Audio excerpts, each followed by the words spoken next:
Io intanto ringrazio il centrodestra per aver portato all'attenzione di quest'Aula un tema importante. No, centrodestra perché c'è anche la PC Inzilli, quindi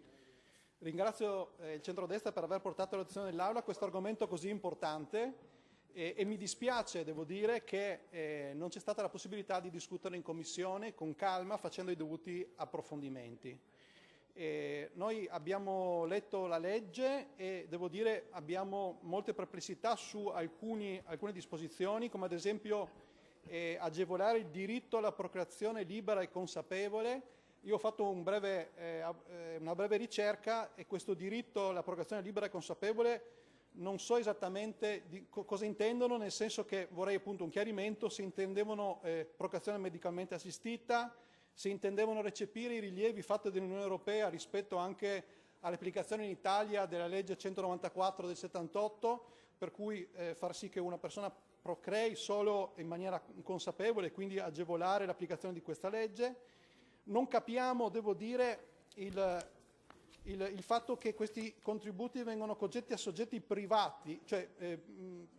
c'era la possibilità anche di concederli a soggetti pubblici e quindi anche su questo io chiederei un chiarimento del centrodestra, però devo dire veramente siamo piacevolmente colpiti dalla visione progressista del centrodestra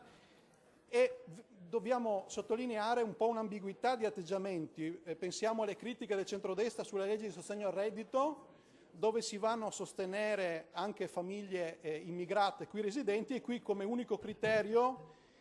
per accedere al contributo è la residenza nel territorio regionale. Per cui io non so se i firmatari della legge hanno letto in maniera attenta questa legge e continuano a sostenerla.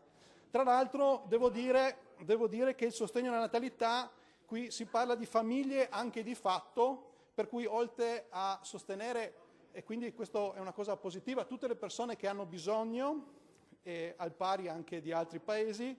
qui in realtà anche di fatto probabilmente se fosse residente nella regione Friuli Giulia darebbero anche il contributo a Vendola e questo credo che il centrodestra dovrebbe esserne consapevole. Quindi prendiamo atto e ringrazio.